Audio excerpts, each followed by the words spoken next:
I've been in Spokane for 39 years from New Jersey. I've never been involved in politics before, but this is getting really scary. Okay, so the things that frighten me is the way this insane president talks about Canada as a 51st state. Yeah. Taking Panama by force and buying Greenland. How does this person qualify as sane? Why is he not being impeached right now?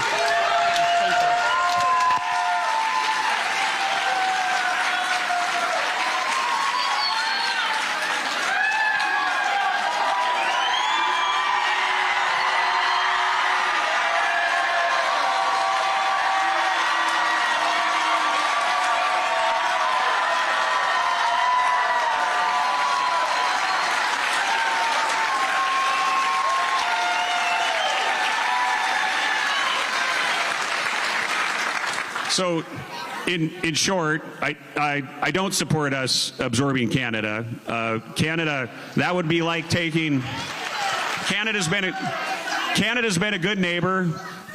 Canada is much more liberal and left wing than the United States. If we took Canada, taking Canada would be like taking another California. It would tilt things towards the Democrats. Yeah. If we took Canada, the Republicans would never have control again, so we don't want that to happen.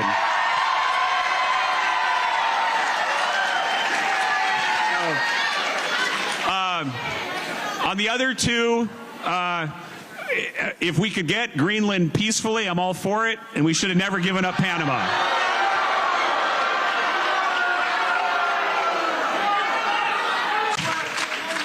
This is a question that comes from Barbara and can serve as our concluding question for the night regarding checks and balances between the different branches of government. Given the trajectory of the administration, the continued agreement of the Republican Party, is there a line in the sand for you? That is to say, is there any point at which you might stand up and tell them no? What is, in the interest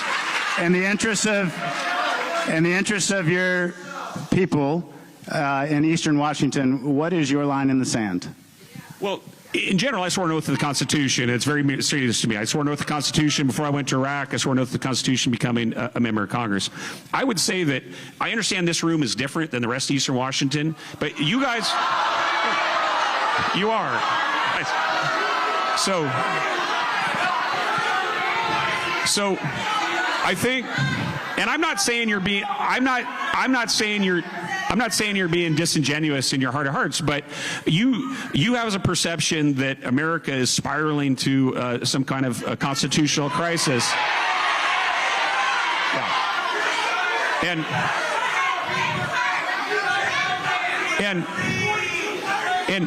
And by and large, while I would have some disagreements with President Trump on some things like tariffs and some other issues, by and large, what people of America see, what people of Eastern Washington see, is President Trump delivering on his promises.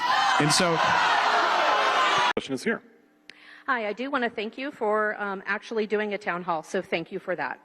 The rest of it's probably not going to be so pleasant. So, first of all, I do want to say shame. I want to say shame for your comment, your quote that you said, President Zelensky's approach today was disrespectful to President Trump and undermines the goal of bringing peace and that. So shame on that. But, second of all, I am the daughter, the niece, the sister of veterans, Korea veteran, Iraqi war. I have received the American Legion Auxiliary newsletter for quite a long time, for decades. They have stated that we are underfunded and understaffed, repeatedly stated that.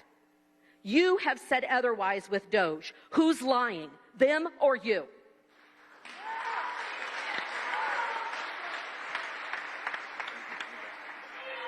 We owe our veterans the best possible care we can afford. I'm going to say it again. It's a promise we made. It's a promise we'll keep. And it is important not just to Republicans. It's important to Democrats. It's important to independents. Supporting our military and supporting our veterans is something that should unite us as Americans. and I will work as your member of Congress to address that. I do believe that that White House meeting was a disaster. And I believe that President Zelensky should have signed that agreement.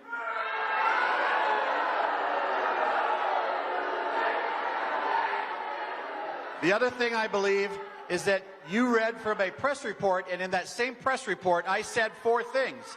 I said, number 1, Ukraine should give up no land to Russia. They should return the 20,000 kidnapped kids. We should support NATO, and we should have better relations with Ukraine. That has been my position on Ukraine from the start. Next question.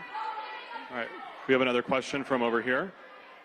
Typically during recess, as members of Congress are in right now, they hold these town halls, but you don't typically see this kind of fiery reaction. Yeah, you really don't. In fact, this reminds me a lot about 2010 during the old Tea Party wave, and as the Obamacare was being pushed through Congress, we saw Democratic members at the time really getting a lot of backlash from voters. This time you're seeing Republicans also in a lot of the spending cuts that have been happening, the DOGE effort and the like, a lot of anxiety among voters. Republican leaders have counseled their members not to have town halls because they're concerned about these viral moments distracting from their message. They contend that some of this is manufactured, but it's clearly some real constituent concern as well. There is also concern on the Democratic side of the aisle, as you saw there from those Democratic senators from Arizona feeling some heat because members are not happy with their own party. We saw that from CNN polling this week about how they are held in such low regard among Democratic voters. Do you support the annexation of Canada and/or Greenland? And this is a yes or no question. I don't want you to wander off into the woods. I don't want to hear about your latest week in your office.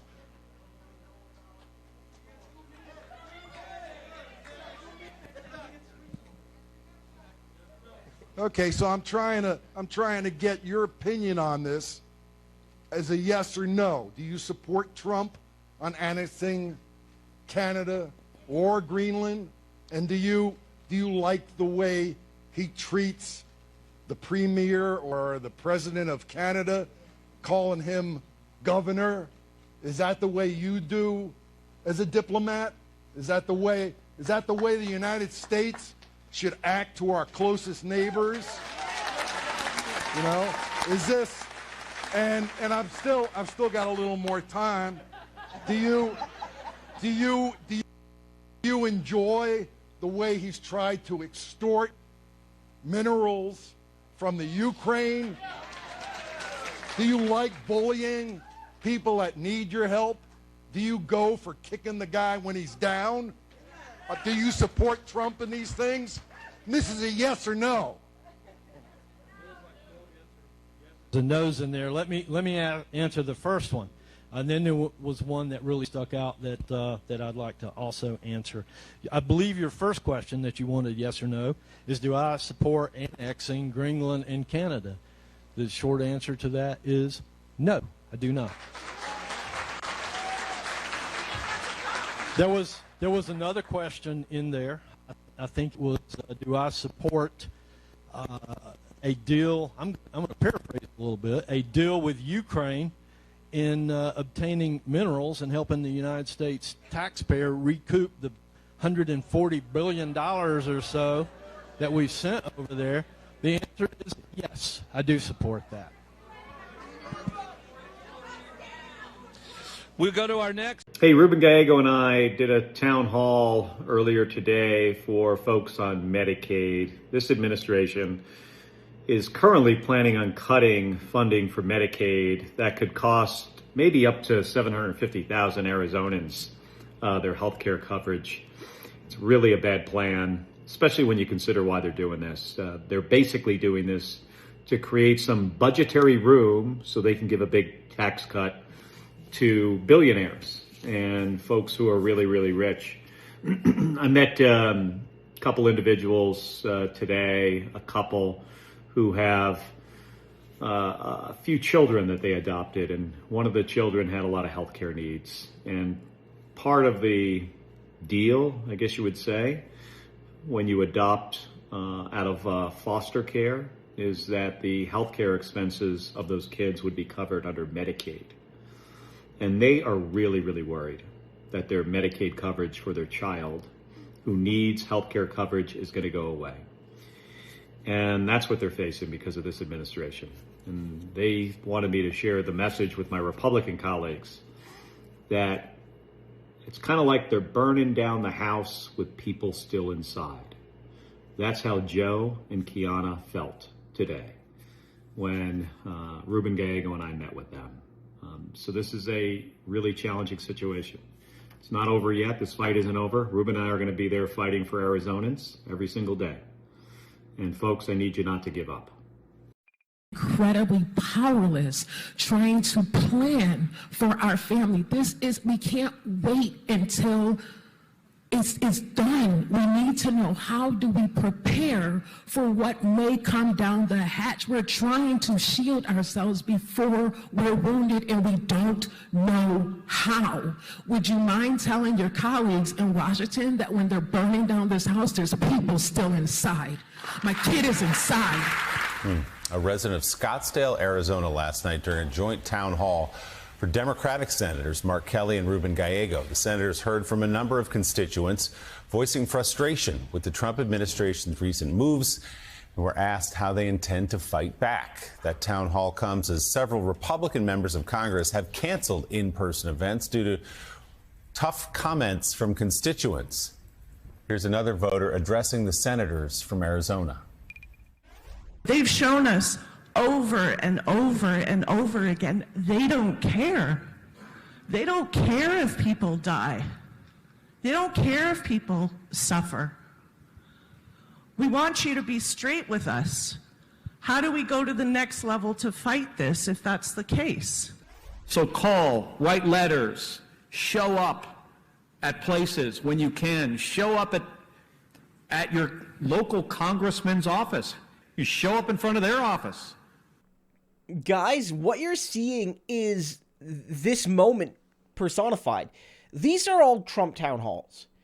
Because as we've seen, more than in 2016, more than in 2020, more than the Biden years, the GOP is the cult of Trump. And what makes it different than before is that they were, like, most Republican Congress people were in the cult of Trump, but they saw themselves as still having a role independent of Trump, still doing his bidding, but like doing his bidding, doing as in we're doing something. Like, remember, it was made clear that Trump really didn't play much of a role in the whole Kevin McCarthy saga. And there was this whole thing where he was trying to call people, and at first they didn't listen to him. And there was a sense that he wasn't driving the hour-to-hour actions in Congress. But now he is. Now Congress, on the Republican side, basically doesn't exist. They're like, we don't want to pass laws. We don't want to do anything.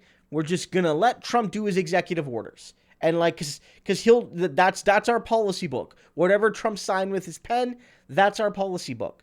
You know, in 2016, it was still, we want to send bills to Trump for him to sign because we're still actually, on paper, legislators. These town halls are now Trump town halls, and they're ending disastrously as the puppets get lit aflame. And what we're also seeing is Democrats stepping in. These Republicans won't even represent their constituents. Democrats will represent them for them.